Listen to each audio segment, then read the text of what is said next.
Hey Scott, just how would you characterize this road trip for you guys going 4-2? Um, Solid trip. It was a tough travel trip.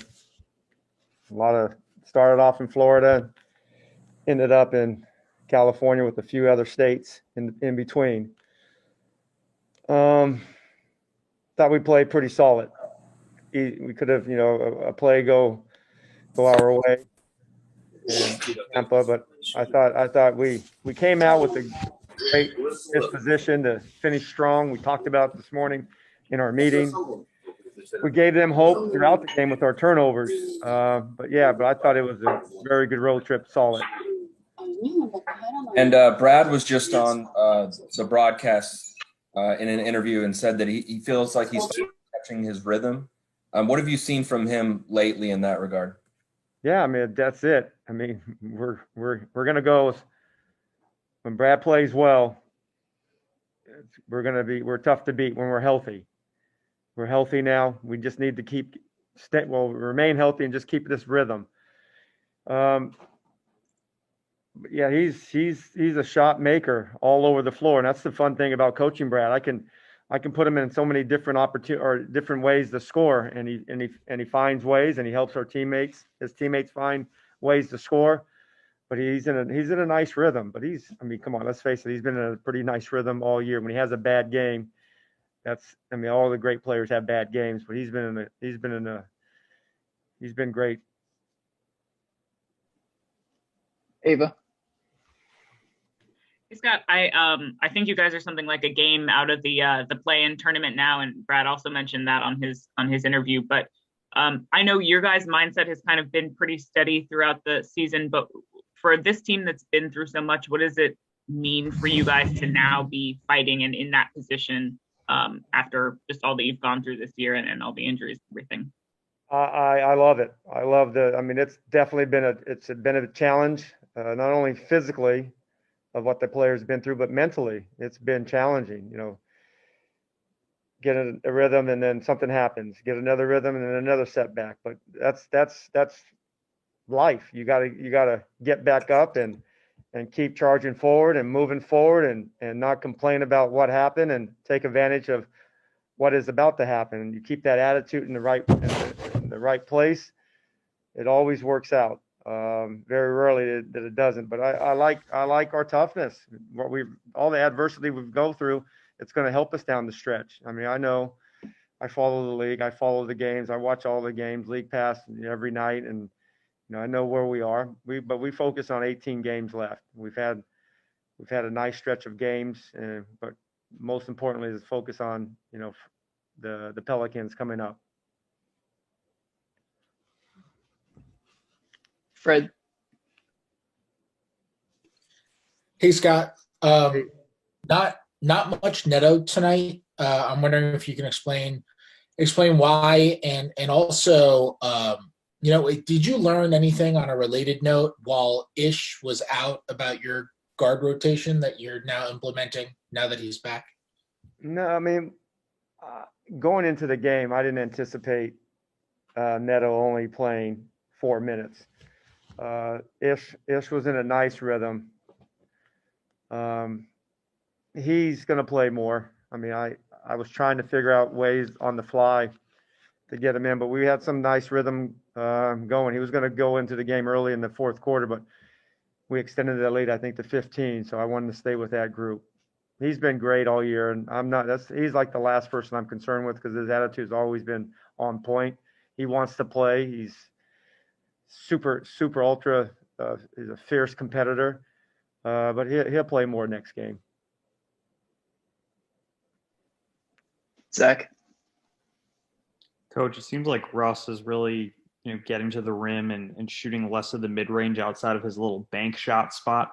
Have you guys kind of, had enough film at this point with the roster, just be like, talk to him about his shot selection a little bit? Yeah, with Russell, I focus on how I can put guys around him. That's been challenging with all the things that have happened. But I like what we have. We have a really good team with a lot of good players. And some players need experience, and they're getting it game by game. but he's good when he attacks. Let's face it, he's he's elite at attacking. Tonight is rare that he didn't get to the free throw line much, which surprises me, but some nights are going to be like that. His mid-range is his pull-up. That's a sweet spot for him. Been around it long enough. There's at times where he might take a couple too many, but look what he does. You know, I focus on the body of work, what he brings. I mean, it's really we've all been kind of so used to the triple doubles, but I mean, I played that position, and to see what he does in every night, I've seen it now for 8 years. It's extraordinary that he does it, and he brings it every night. And it doesn't matter if it's a back-to-back. Doesn't matter if it's the last game of the road trip. It doesn't matter. He brings it.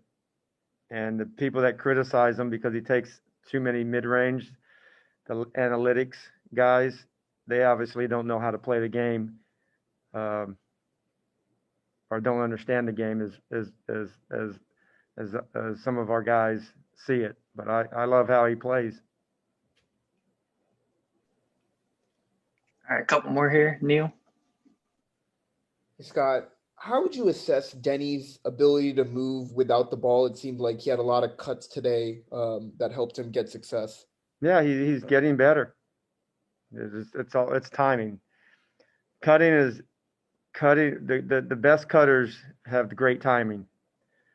You just can't cut randomly, because when we got some dynamic playmakers, sometimes if you cut the wrong time, you cut into their lanes, and there's times, trust me, I've seen it, and we're working through it with Deni's cuts. But I thought tonight one, maybe two, for sure one, that he probably should have spaced out.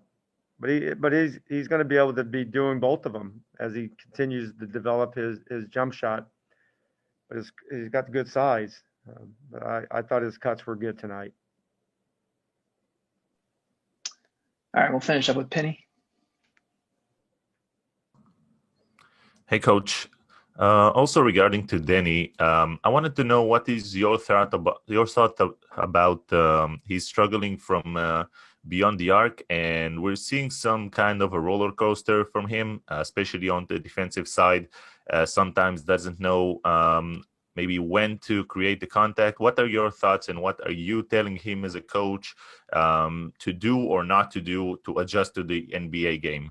Yeah, I mean, one there's high level athletes at that position coming at him, and we switch a lot. So he's going to be guarding 1 through 4s. And as he gets more experience, he's going to become better at it. There's nights where he's pretty good. Like tonight, I thought he had some really good moments on some really quick guards. And then tonight, he had some bad moments. But that's part of growing in this league. Rookies, second year, third year players, they go through these things. And you gotta the mental toughness has to prevail.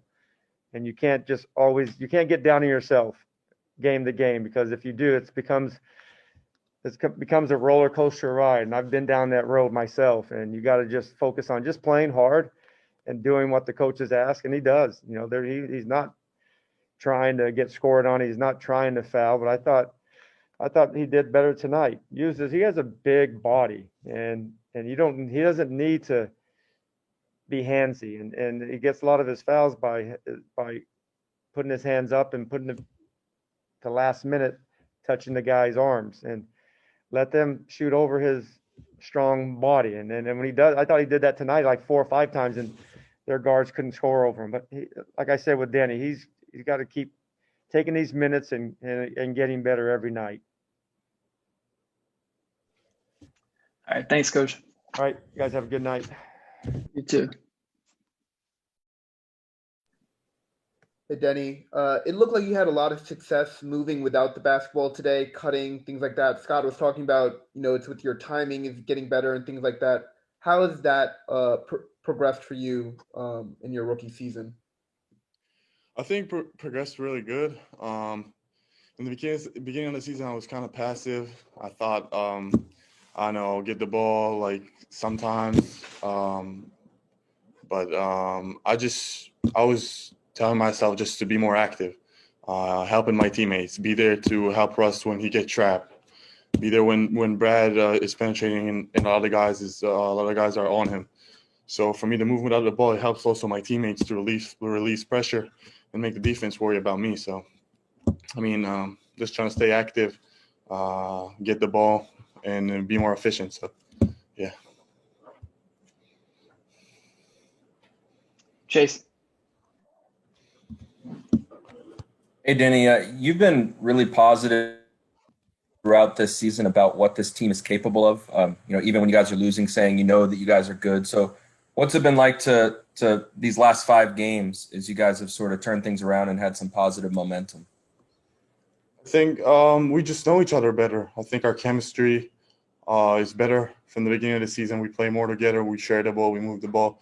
I think everybody knows his role. A lot of guys are stepping up. Well, we had a couple of injuries here and there, so the guys who should have stepped up, and I think we're in a good position right now. We need to keep fighting, keep defending. We've been defending better in the last couple of games, and just continue with the positivity no matter what. Even if we're in a losing streak, winning streak, just keep our head in the game. So, Zach. Deni, I remember, when you were drafted, you were very much so like, I hate losing. Losing is the worst. Now that the team is playing a little bit better, I guess more so for the second time this season in this stretch, what have you found, the up and down roller coaster this season has been like for you mentally, just battling that winning, the developing and everything? It's hard. I mean, a lot of people don't understand it's not easy to be a rookie, especially in this time, COVID time. You play every other day. You meet new players every day. So it's not really easy. Sometimes your shots are falling more, sometimes less, and I've seen it throughout the season. But the thing I do is do the things I can and I do good. So it's moving without the ball, preparing for my shot, keep working hard after games or before games. So this kind of roller coaster doesn't get in my head because I'm doing the habits I usually do. I'm working very hard, and I know it's just time and experience. Everything will be stable and balanced, and all going to be good. So not worrying about that. Quentin. Hey, Deni, I don't know if it was the end of the second or the third quarter, but on defense, you had the challenge of checking De'Aaron Fox, ISO 101, and Tyrese Halliburton in the same possession, and you got stops on both of those guys. Can you tell me about how you've mentally improved your defense? Have you been watching any more film on guys like that who are just speedsters, and just how have you just taken on the challenge of, even though you're getting called for some fouls, which I think are not fouls, but we can talk about that later. How have you adjusted to the way the NBA has officiated for you and just playing, I would call it, high quality defense on some of the league's best offensive players? So first of all, I have a lot of coaches beside me has done a great job to watch film with me and explain me how to correct things, because how you defend in the NBA is way different than how to defend overseas. I mean, I needed to sort of like readjusted my defense, how I'm positioning myself, where my hands should be. Me and Russ even talked about it in the morning because I had a foul trouble in Utah, so he gave me a couple of tips how to defend without fouling. But sometimes it's frustrating. I mean, throughout the season, I think I had a problem with fouling. Then I was really efficient on defense, and I had the stretch that I wasn't fouling at all. And then you had a Utah game that was crazy. So you really need to watch out. But all around, I think a lot of guys around me do a great job of correcting me, and I like taking the challenges. So it's not a lot of times easy for me to defend those guys, but I'm taking the challenge, and I do what I can. So, yeah. Keep doing it, whatever it is. Keep doing it. Congratulations. Thank you. All right, I'm going to go ahead and turn it over to Iran. Before I do so, Davis Bertans is going to go to the secondary location if anyone wants to jump over there. Davis, don't steal my people, bro. What? Don't steal my people, man. Well, they want to talk to me more than you.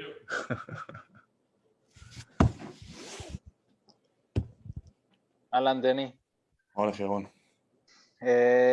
אני רוצה להתחיל איתך דווקא עם זה שיצא לך לשחק עכשיו יום עצמאות, אחרי יום הזיכרון. מה שמעת קצת מהארץ לשחק ביום הזה, יום עצמאות הרבה יותר שמח כמובן ממה שהיה שבוע שעבר. קצת על מה שעבר לך בראש, ובטח דיברת עם חברים שיצאו לחגוג ודברים כאלה. כן, האמת היא, לא היה הכי כיף במלון לשבת ולדבר עם חברים ולראות את כל החגיגות של יום העצמאות, זה חסר. אבל שמע, אני חוגג יום עצמאות פה. אתה יודע, אני בליגה הכי טובה בעולם ואני מעריך כל רגע שלי פה, גם אם זה דורש הרבה הקרבה. מקווה שנשלים פערים, ואני רוצה לאחל לכולם יום עצמאות שמח, תשמעו על עצמכם ותהנו. פיני, בבקשה. היי דני, מה העניינים? יום עצמאות שמח. מה השעה אצלך? אני יכול לשאול? עכשיו 8:05. כן, בוקר, בגלל זה גם הקול שלי הוא בס כזה, אתה רואה? רציתי לשאול אותך באמת, במשחקים האחרונים ראינו את ראסל, קודם כל דוחף אותך באמת לזרוק את הכדור יותר, להיות יותר אגרסיבי, ואנחנו רואים את זה שמאז המשחק נגד טורונטו, בששת המשחקים האחרונים, אתה גם קולע באחוזים טובים יותר ל3, עם 9 מ-21. השאלה שלי אליך, גם מבחינתך, מבחינה מנטלית, איך התנהלת עם התקופה שהייתה לך קצת יותר קשה מבחינת הקנייה מחוץ לקשת, והאם לדעתך העייפות של גם לשחק בשני צידי המגרש, ולשחק כל כך באינטנסיביות כזאת גדולה, כי באמת האינטנסיביות השנה היא באמת מטורפת, האם זה משפיע באמת על הזריקה ועליך? זהו, שאני רוצה להגיד לך שזה חד משמעי, כאילו חד משמעי, כמובן שהיה גם, אני שחקן כזה שזורק המון זריקות אקסטרה מחוץ למגרש, אני צריך את ה-300-400 זריקות האלה בשבוע, אולי אפילו יותר, היה גם פעמים שהייתי עושה את זה יותר, אבל בגלל שיש לך את כל המשחקים האלה, ומשחק אחרי משחק אחרי משחק, ואתה יודע, משחק אחד הרגליים שלך לא נמצאות, ואתה יודע, זו פעם ראשונה שאתה משחק כל כך אינטנסיבי, כל כך הרבה דקות, ואתה יודע, לרוץ up and down, ובאיזשהו שלב זה הכל כזה משתלב לתוך הקליעה, כי בקליעה יש לך הרבה דברים שבאמת הם גורמים לה להיכנס, אם זה הרגליים, אם איך זה אתה מרגיש באותו יום, אם זה החזרות שאתה צריך לעשות, אז כן, היה איזושהי חוסר איזון, אבל אני חושב שאיכשהו מצאתי את הדרך לשמור על חדות, גם על חדות מנטלית בזריקה שלי, וגם על חדות מחוץ למגרש. אתה יודע, זה מגיע לשם. אני מאמין שזה ישתפר עם הזמן. אתה יודע, אני אתרגל לקצב המשחק, אתרגל לכל המשחקים, ואתה יודע, זה רק יגדל מפה, אז אני בינתיים עושה מה שאני יכול, ונשאר אופטימי. תספר לנו קצת הבנו שאתה עברת עכשיו לחדר הלבשה עם ראסל ועם ברדלי, תספר לנו קצת על איך זה באמת משפיע מבחינת הכימיה גם על המגרש, אנחנו רואים את ראסל יותר אקטיבי, מדבר איתך, דוחף אותך באמת להשתפר, וזה משהו שזה כיף לראות, תספר לנו קצת מהנקודת מבט שלך על זה. אני וראסל פיתחנו קשר טוב מאוד, אנחנו הרבה יותר מדברים אחד עם השני. אגב, זה לא רק ראסל, זה כמעט עם כל הקבוצה, זה גם עם ברדלי. אנחנו מדברים אחד עם השני, אנחנו מתקשרים יותר טוב, אנחנו מבינים אחד את השני, אנחנו יודעים כל אחד איפה הוא צריך להיות, מה אנחנו צריכים לעשות. אז כן, אני מרגיש שבאמת הכימיה שלנו צמחה, ואני חושב שגם רואים את זה על המגרש. שרק ימשיך. אוקיי, בן, בבקשה. היי דני, חג שמח. חג שמח, בן. רציתי שוב לשאול קצת על העניין של החגים. בישראל זו תקופה שהיא כל שנה כל כך עמוסה, יום שואה ויום זיכרון ויום עצמאות.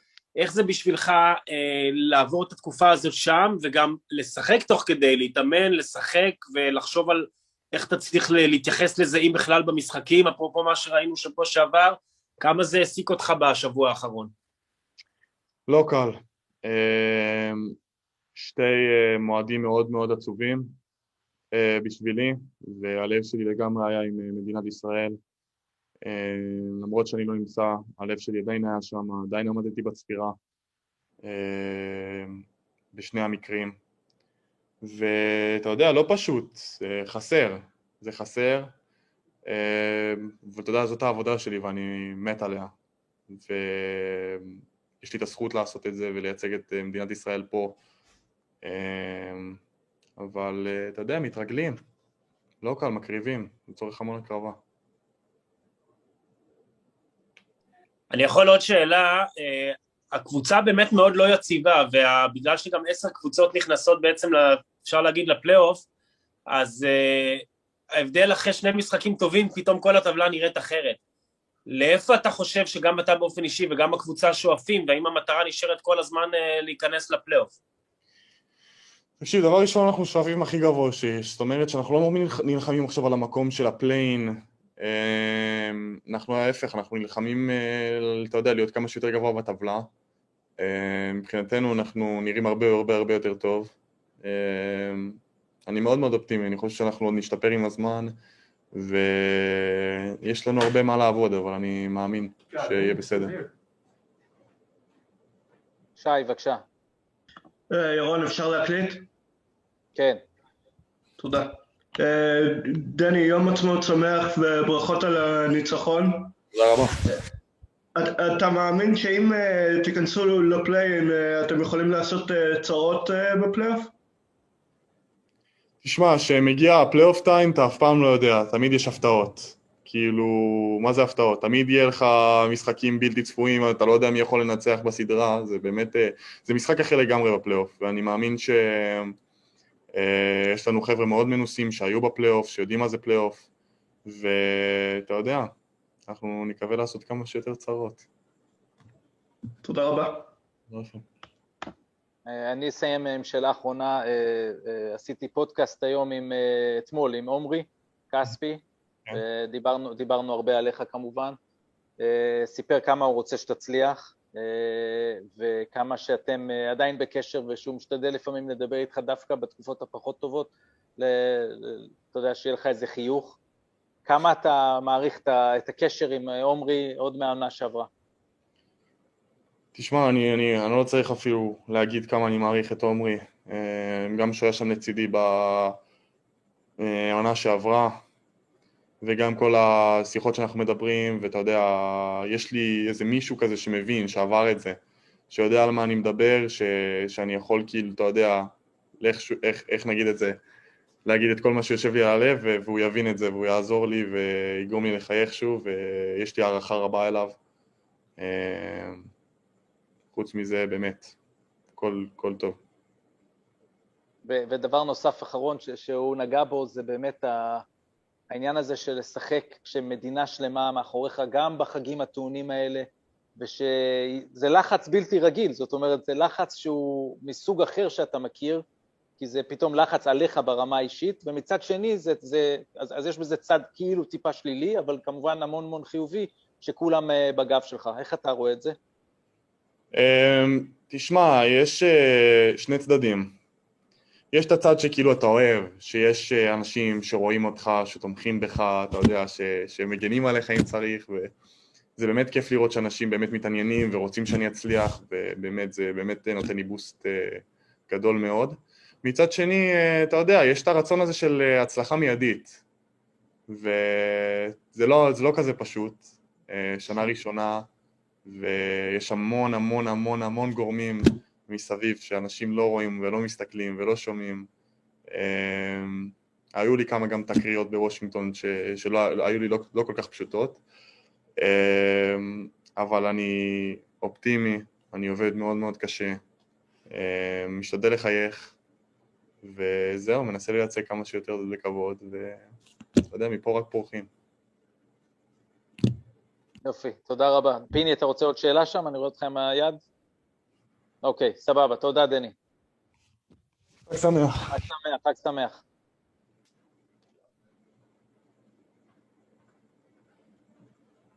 Russ, can you talk a little bit about the chemistry with Deni? He was making some cuts without the ball today, and you found him early. Yeah, he's learning. You know, he'll learn and figure out his spots and pick his spots where he can be effective. Sometimes cutting, sometimes stay in space. And he did a better job of that tonight.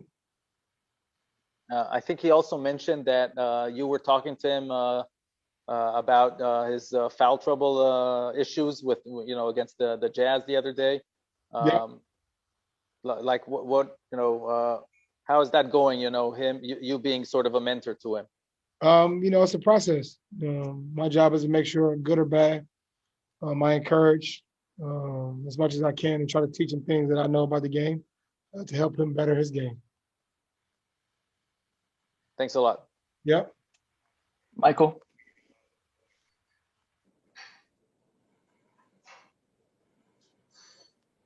You there, Michael?